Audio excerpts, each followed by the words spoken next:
Wojciech Pazdur, and I am Director of Development at the Farm 51. And today I'm gonna to tell you a bit about our project that is not actually a game.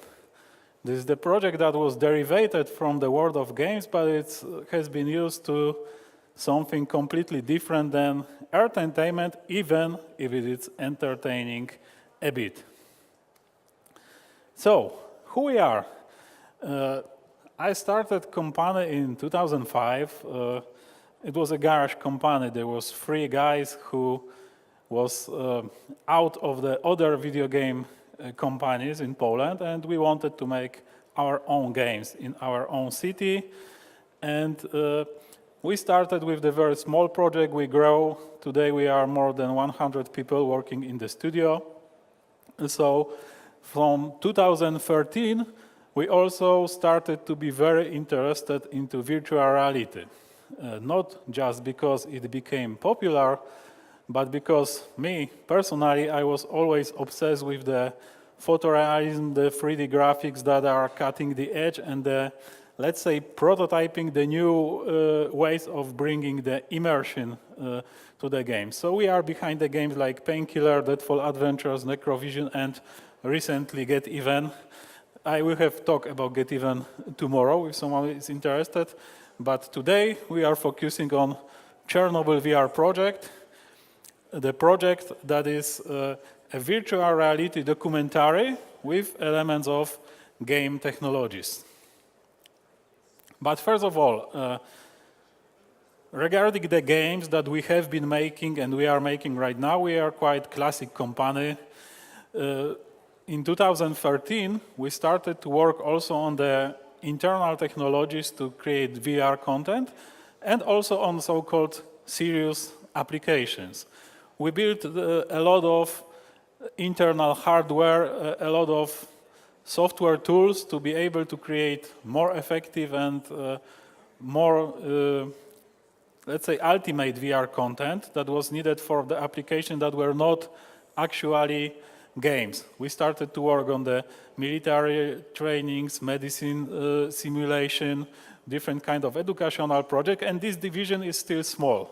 In scale of the whole company, like we are 100 people, there is about 10 people working on this technology aspects, but this division became stronger and stronger, and it all ended with the Chernobyl VR project. So first I will play you a small presentation of technological input to this project.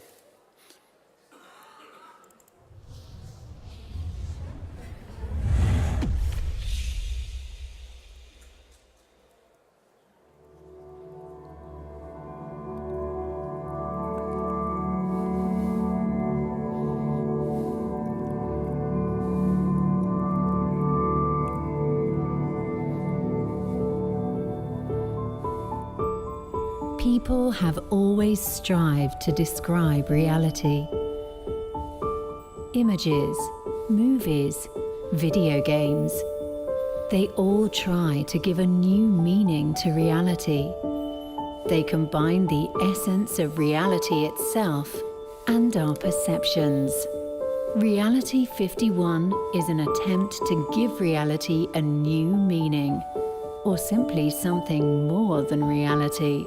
But let's start with something simpler. This woman may wish to change something about her. Or everything.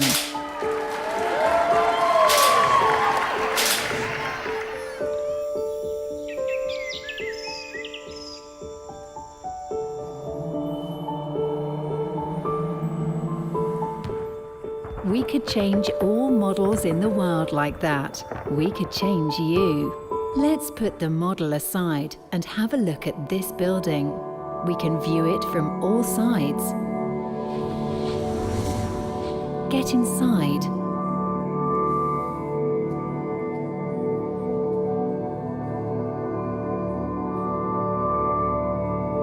And even make it a part of a dark video game.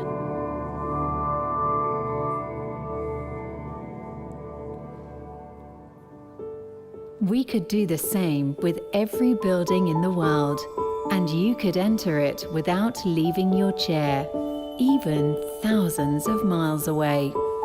But photogrammetry and advanced 3D scanning are just tools.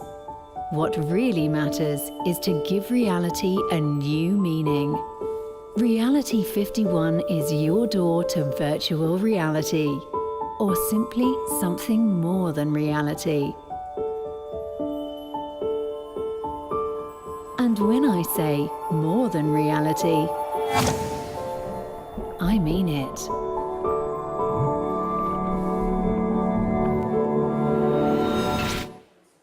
What? Okay, that's all for the marketing bullshit.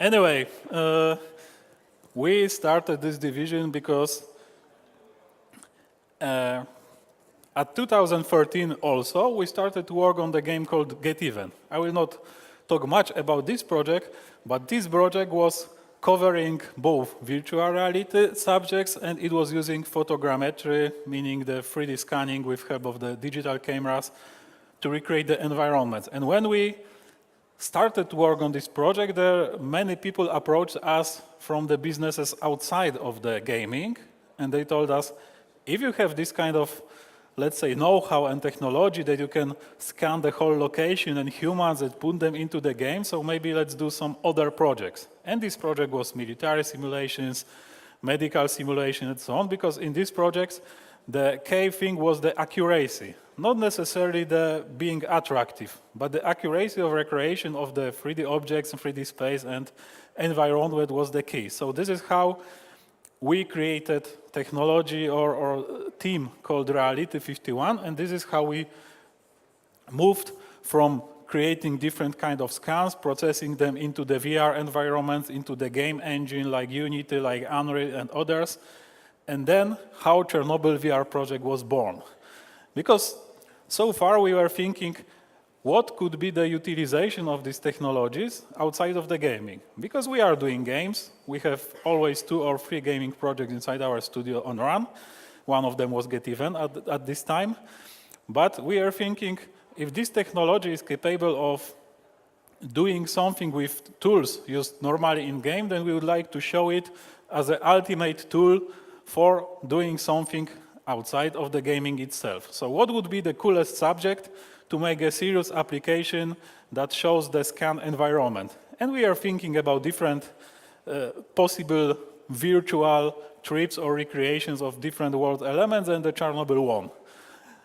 It simply became the really cool, attractive, and interesting subject for us to start create something like VR experience that would take you to the Chernobyl restricted zone and would allow you to explore it in VR. So we decided that we'll make virtual trip to restricted zone. We decided that we'll create something like the virtual museum of Chernobyl, because we wanted to approach people that were just starting with the VR. Remember that 2014-15, when we started to think about this project, the VR devices were very crappy. They are still very crappy, but right now they are a bit better. But at this moment, making big games about VR didn't make much sense, because people after 5, 10, 20 minutes of using VR were always either vomiting or saying, I will not try it again. Today is a bit different, but back in time we wanted to have a short, condensated experience and serious applications that doesn't require from the player too much of the different playing mechanics, too much of the different activities. It was just about putting you to some place and allowing you to feel this place. We believe this is a good start for our big adventure with VR. But of course we wanted to create something significant, so we thought it could be a cool social and educational project as well, because it tells the real story, it tells the tragic or terrific story, and it allows us to create a documentary of the area that are soon will not exist because it will all decay and collapse. So the interesting thing is that we started to work on this project at the moment where there was a lot of things going on in Chernobyl itself. What you see here in the middle is obviously the famous reactor number 4, the one that exploded, and the one that was covered with these big blocks of concrete to prevent the radioactive, or to prevent radiation from coming out. But from many years, there was another construction being built in the meantime. It was called the Ark. It's the very huge metal construction that was supposed to cover this reactor for 100 years and allow to keep all the radioactivity inside and allow to dismantle the old reactor and finally process the all nuclear wastes that are inside. So when we started, it was like this, and when we ended, the situation was a bit different. I will show you it later. So what was our goals with this project? First, we knew that we are going to deal with the serious subject. By serious, I mean this is the really tragic story, and we needed to make it accurate and believable for the people, because actually many people in the world has been touched by this tragedy, and many people are still suffering from the effects of Chernobyl disaster today. We wanted to tell the story about the people and place who was there and how happened the whole Chernobyl catastrophe, but also what was the aftermath of the tragedy, because we couldn't create many of the VR materials from the past, like from the 30 years ago when Chernobyl accident happened, because we could scan and film what is today. So we have been limited to the places that are to their today's look, but we are using a lot of archive materials that were put into the application and were shown as the historical subject. And at this moment, we also was treating this project as the training ground for us.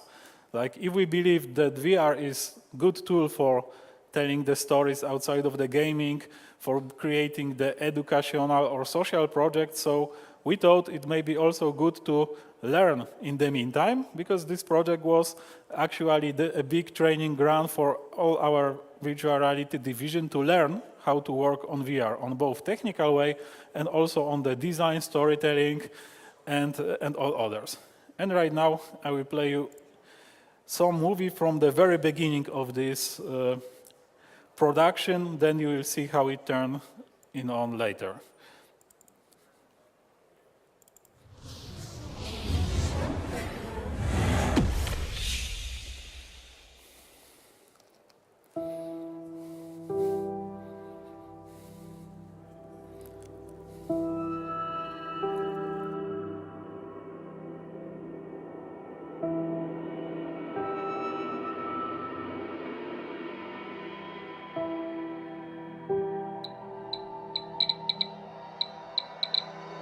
Na koniec kwietnia 2016 roku przypada 30. rocznica katastrofy w elektrowni atomowej w Czarnobylu, czyli wydarzenia, które ziściło czarne sny z czasów zimnej wojny. My na tę okazję planujemy przygotować aplikację, którą nazwaliśmy roboczo Chernobyl Vr Project, czyli wirtualną wycieczkę po opuszczonych miejscach Czarnobylu i w Prypeci. Stworzona przez nas aplikacja powstanie przy użyciu rozwijanych w Reality 51 technologii. Mowa tutaj m.in. o technice fotogrametrii oraz filmowaniu kamerą stereoskopową 360 stopni. Zastosowanie tych środków pozwoli nam na odtworzenie z fotorealistyczną dokładnością całej zamkniętej strefy. I liczymy na to, że to będzie jedna z najbardziej niezwykłych aplikacji VR-owych, ponieważ będzie to coś w rodzaju filmu dokumentalnego, ale takiego filmu, do którego można wejść, w którym można rozejrzeć się dookoła, którego przebieg będzie można zmienić i dodatkowo natrafić na niespodzianki, które przygotowujemy tam dla naszych odbiorców. W związku z naszym nietypowym celem wyjazdu zostaliśmy zakwalifikowani jako grupa badawcza. Dzięki temu uzyskaliśmy możliwość wejścia do wielu zamkniętych i niedostępnych miejsc.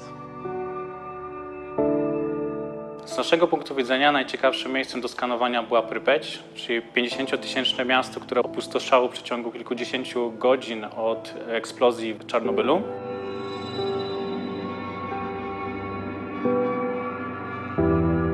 Wiele dni eksploracji i rozmów z przewodnikiem pozwoliły nam spojrzeć na strefę zupełnie inaczej. Мы сегодня находимся вот в этом парке с разбитыми машинками, с процедурами. Мы идем сегодня там в культурный центр, идем в бассейн для того, чтобы вы могли показать, как выглядел город и что вы сейчас можете увидеть своими глазами.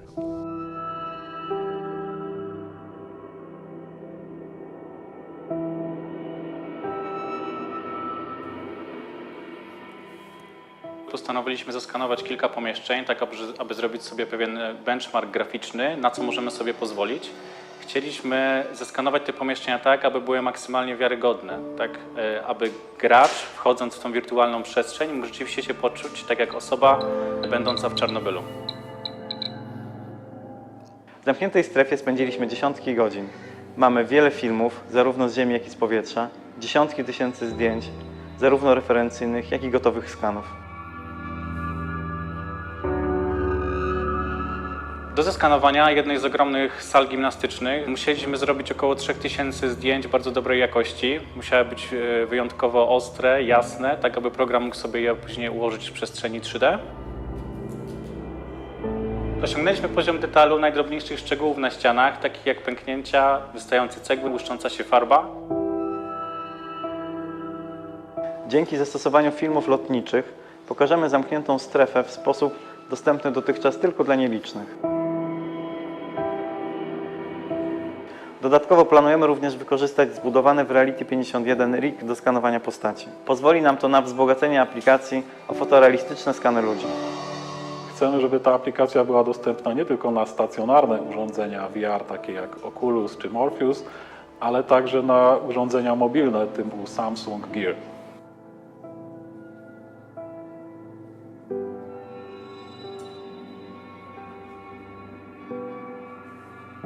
Nasz wyjazd oraz zdobyty materiał utwierdził nas w przekonaniu, że to miejsce jest naprawdę warte pokazania.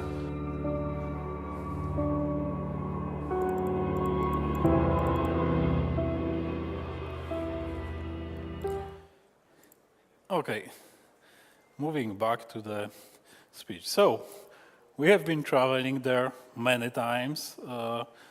We have been visiting this place with different crews, like there were photographers, filmmakers, movie director, people who lived there before the catastrophe and who came there with us to make us able to record the interviews with them on place.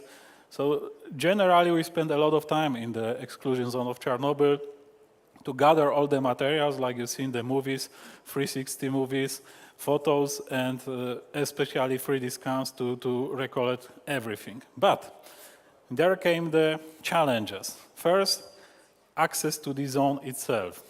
As you may know, Chernobyl is still quite contaminated area. It is not so dangerous as many people believe it to be, because generally in the range 10 kilometers of distance from the power plant, indeed, people cannot live. But outside of this area, there is a 30-kilometer zone, which is called still Chernobyl exclusion zones, but people are already living there because the level of radiation is low enough to allow them to stay.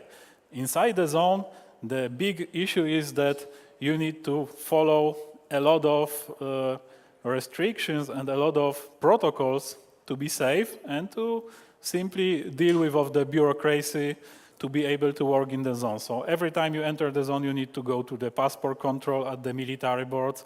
You need to be checked by the security, what they are bringing in the zone, what they are bringing out the zone. You need to go through the dosimetric control to check your current level of radiation. You need to have a lot of permissions for filming. You need a lot of permissions for staying in the zone. Mostly because this object is still the object of the strategic significance for Ukraine, especially right now when Ukraine is still at the state of undeclared war. So the zone is being guarded by the agency that runs the zone, the government agency, then by regular military and militia, then by the workers of the power plant, because at the power plant there is still a few hundred people working all the time even if all reactors are shut down, And there are, at some points, there are also special services, special security agencies of government that are protecting this area at the moment when something is going on in relation with the war. Then, size of the area is quite big. Before Chernobyl VR project, we have been working with the smaller locations, because, for example, for Get event, we have been usually scanning 1 or 2 buildings outside and inside, and that was all. But Chernobyl zone cannot be shown just as the small pieces, so we wanted to show as much as possible.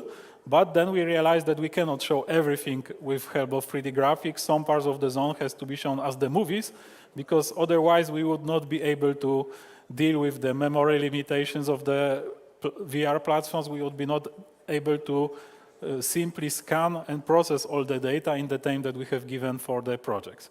Then scope of the content also was derivated from this, because actually what I mentioned, VR is still not a good medium for a big experience, like for a long time experience. If you buy game, you usually expect 5, 10, 20, 100 hours of experience, because you are used to this kind of experience most of the time as a player.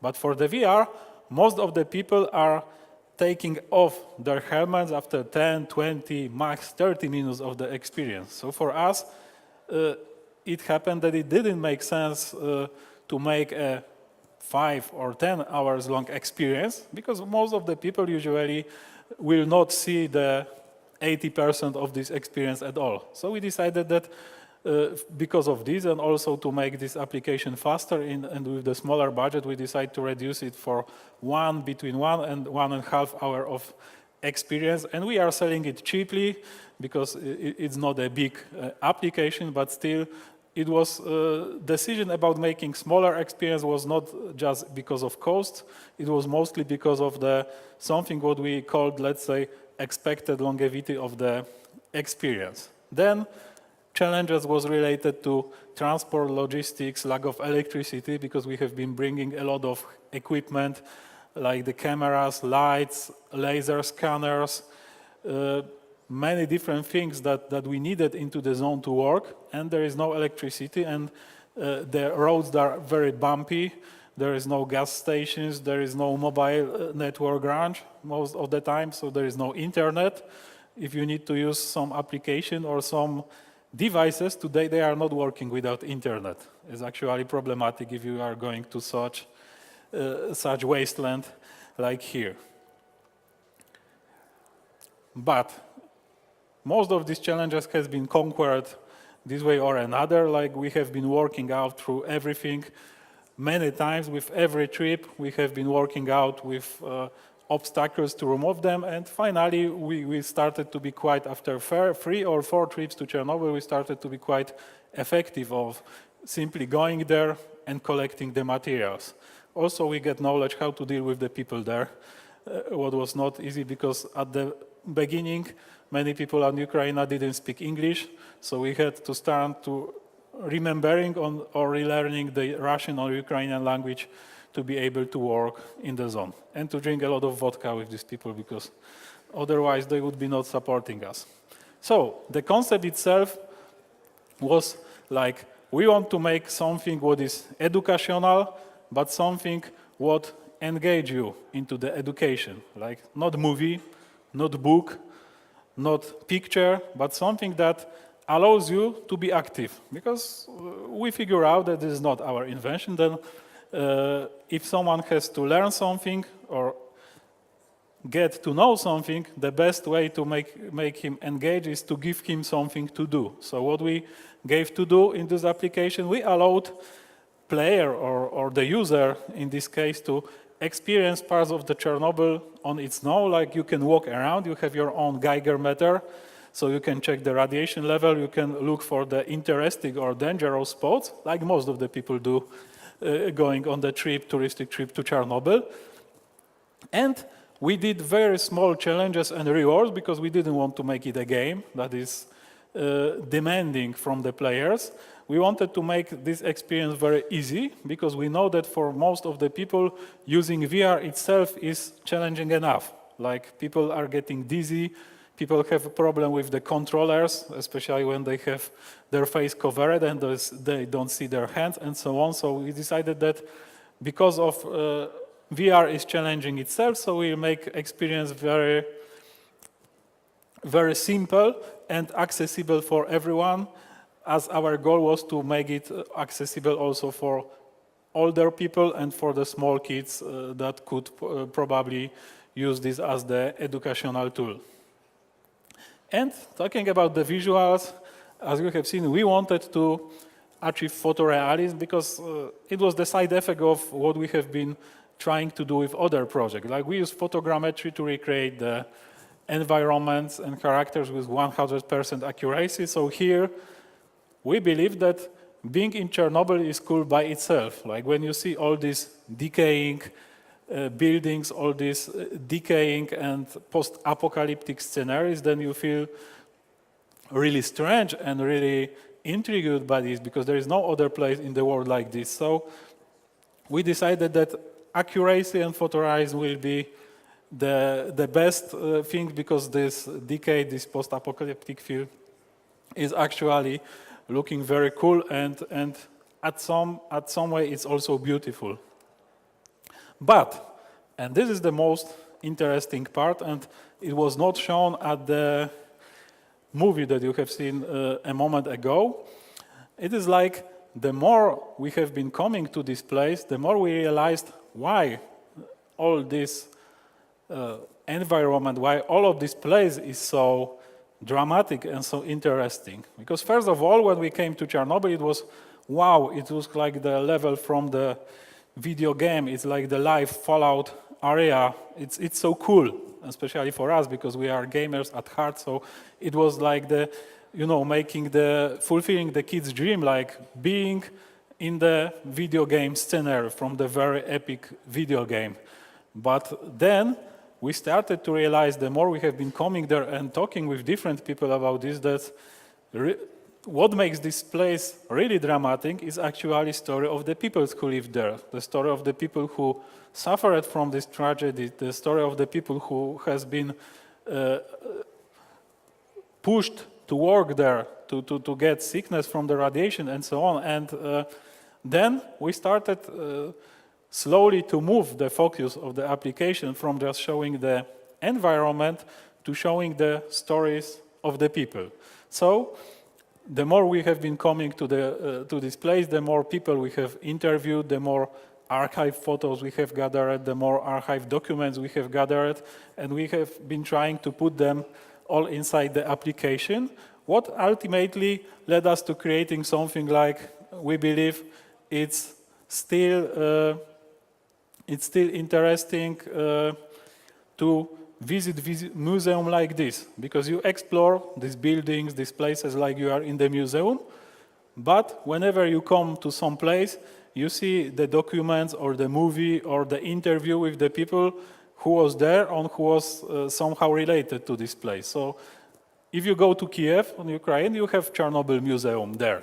I mean, you get simply the hall like this, and you get a lot of documents, you get a lot of posters, you get a lot of objects that you can see through the glass, and this is typical museum. So what we wanted to create ultimately was the really cool museum, because you are going to Chernobyl itself, not the just empty hall, and in Chernobyl itself you are watching different elements of this history, and by watching elements of this story you are getting the knowledge, or you are experiencing something what ultimately may be interesting for us. So when we started to make the story, we decided that we will mix the past and present elements of Chernobyl. What you see here is the balcony at the swimming pool near the school number 3, and then you see the photo of the same place with the people who was there 30 or more years before. So that we have been creating some mixes like this. Then you can explore Chernobyl today, you can see some place, and then you can watch how this place looked like 30 years ago, what gives some really unique and a bit creepy elements to to tell the personal stories of these people and to also make you understand how it differs today after catastrophe from the moment when it was built 30 years ago before catastrophe. So the more times we have been traveling there, we divided our time between collecting materials from the place, like scanning, filming, photo shooting, and so on, and to going through the archives, to meeting with the people and recording their stories and making the interviews that are being put into the application itself. And again, we wanted to make it spectacular, but to keep it serious. And actually, Chernobyl is, as I mentioned, a really cool place to do so because it feels really weird, really off. It really looks like the nuclear wasteland, even if the radiation level is not so high, but you got all these signs warning you about the radiation. You got different military construction, like Eye of the Moscow. You can walk on top of it in our application. And we really wanted to deliver something what is very real, but is also very attractive to the people and keep them interested. Because the main goal, as I mentioned, was to keep people involved and engaged into something that don't have much of the gaming elements. We didn't have score points, we didn't have rewards, we didn't have fight, we didn't have puzzles itself, like maybe very simple puzzle itself. So we really wanted to create something for people who will put their VR helmets on face and they say, wow, because everything in VR looks better if you use the VR for the first time. But anyway, the big issue with this application, we're trying to develop it and then to say it, is that VR market still doesn't fully exist. Like, okay, you got few millions of VR devices already on the market, but it's divided between Oculus Rift, between PlayStation VR, between Samsung Gear, and other devices. So the first problem was that we had to originally plan releasing this application for many different platforms, because one platform couldn't sell enough copies to recoup the cost of the project. That was the first problem. Second was that still many people don't know what to expect from VR experience. Like, okay, they buy Oculus or Gear VR, but even if you describe them what application or the experience really is, they still don't know how they will react to this, because there is no benchmark. There is no direct benchmark to the application like Chernobyl Vr Project. So we are trying to get support everywhere possible. We have been working with the hardware providers like the Oculus, Sony, Samsung. We have been working with the politicians on Ukraine. We have been working with the scientists. We have been working with the agencies that run the exclusion zone to help us make this application to happen. Because ultimately, working on the advanced 3D graphics is costly. If you are interested in making the games, that you know that photorealistic 3D graphics is the most expensive 3D content you can create. Even if you can use 3D scanning, it's still a lot of work and still a lot of technological power is required. So we were trying to get support from different sources. For example, here on the photo is Wojciech, the president of Kiev and ex-boxing champion. He is one of the storytellers in our application, because actually his family comes from the Chernobyl area, and his father was working at the place of catastrophe after the catastrophe to decontaminate the area. And after some years, he died because of the cancer. Of course, no one can directly say that this cancer disease was direct effect of working in the Chernobyl area, but it is proven that in this area and for the people who work there, there was much more of the cancer deaths than for the other regions of Ukraine or other regions of the world. So by contact with these people, we have also created the charity action, like we are spending 10% of all application incoming to help the people who suffered from Chernobyl catastrophe.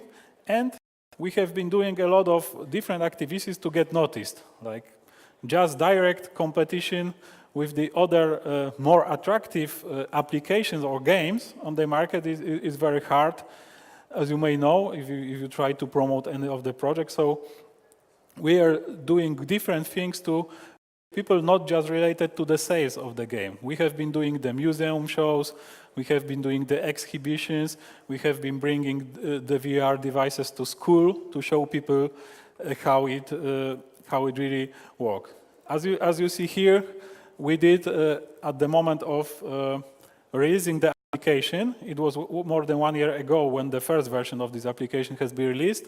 We have came to Kiev, and in the Museum of History of Kiev, we have invited people who was at the time of catastrophe working there, and we have invited them to show them how Chernobyl, because most of them are too afraid to go to this place again. Even if there are hundreds of tourists going to Chernobyl every week, people who was there are often too scared to go to this place, but thanks to this application, they could somehow see this place again and have some feelings to this. So what we have achieved? First of all, we have released this application already on Oculus Rift, Gear VR, and HTC Vive. It's still early access versions because still, when we have been releasing this version, still there was no finalized control scheme for these devices. Like, as you may know, today, Oculus, Gear, and Vive has already standardized controllers, mostly using the hand or touch controllers to let's say, explore or to utilize the navigation in VR. But when we started it more than 1 year ago, there was no these controllers available, so we have been navigating with mouse, keyboard, or gamepad. Today, you can use this application with every possible control scheme, like mouse and keyboard, Xbox or other gamepad, or with the controls provided by the providers of the hardware. This month, end of this month, 29th of September, we are going to release PlayStation VR version, and we are planning soon to leave the early access of Oculus, Gear, and Vive.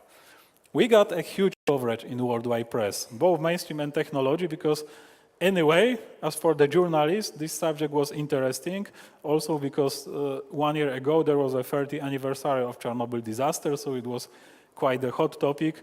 So many people from both technology, gaming, and mainstream press was covering us, and we got really positive feedback from press and from the users that were not related to gaming world. This is interesting that unfortunately Steam was the worst selling platform for us, because on Steam everybody expected it to be a game about Chernobyl. Like everybody was asking where are zombies, where is shooting, or whatever should happen in Chernobyl. Of course, there was also some technical issues, but Oculus users are simply expecting the experience. Some of them like games, some of them like something different than games, and they were very happy. Gear VR users was generally also happy. Steam user was trolling and complaining a lot about this, because it appeared that it is not a good target for this kind of application. And as the side effect of this, we have also launched a couple of other Ukrainian projects related to telling the story of war on Ukraine, or documenting some, let's say, human rights issues that may be present here. So, in the future, we plan to release the next platforms. Probably next platform will be Daydream, Google Daydream. We plan to make a VR game taking place in Chernobyl. This is actually my main focus today, because Chernobyl VR Project is mostly focused on technological elements of porting this project to different platforms, but right now we decided that we are mature enough regarding this technology, working in Chernobyl and using VR, that we can start making a VR game about taking place in Chernobyl. So sooner or later, some zombies or mutants can appear. there. But what is important, as you see here, today this cover for the old reactor has been finished and it has been moved over the reactor. So today you will not see the reactor that you have seen on the beginning of my slides, because today it's simply covered and you cannot enter it, you cannot scan it, you cannot film it. And actually everything changes there in the zone, because at one side they covered the reactor with this arch construction, but on the other side the buildings and everything else is decaying, because there is a lot of metal junk that are being constantly stolen. Whatever is not radioactive or is already not radioactive enough, it's being simply removed from the zone. So the old vehicles or old metal construction are being constantly dismantled in the zone and removed there, because it's a good source of, say, money for many Ukrainian people. Of course, if something is very radioactive, you cannot bring it out, because there are detectors all around. But most of the metal construction that you could see on the archive materials are already not in the zone. And also buildings are decaying, and there is more and more to enter the buildings or to work anywhere, because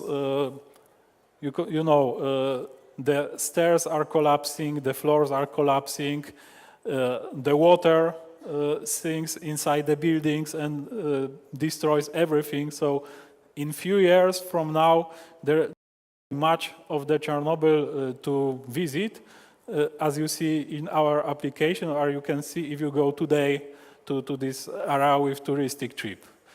With every following year, it will be more and more limited. So actually, we believe it's cool to try to grab all the materials within next year or two, and also make a big scale project showing the biggest scope of this area, because in few years it won't be accessible at all. So the clock is ticking, because the weather is destroying everything. I mean, the natural conditions are destroying everything. And right, just 3 or 4 days before this reactor was covered with this metal construction, we did the last 3D scan of the old reactor, and we have recreated it into 3D. And 3 days after we did this scan on place, this is not accessible at all. You can watch it only on some movies, photos, or in our application. But there is still a lot of things that we would like to gather and show, so we still keep going there, and we still plan to grab as much material as possible before it won't be accessible. So just a week ago, I came back from Chernobyl, when we have been working on another part of materials, and with just this year I will be there about 2 times, and within next 2 years we'll be probably going there like 10 or 15 times to grab everything we could utilize for our project. So at the end I will play you the movie that, because the previous movie could be probably seen over internet if you have watched our YouTube channels or you have been tracking this project, but I will play you the trailer of PlayStation that is going to be released in next 2 weeks, including this scan of reactor that is the last 3D recreation of the reactor, and this trailer is not accessible at all over internet, so you can take a look as the first exclusive, let's say, show.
PS4 for the players.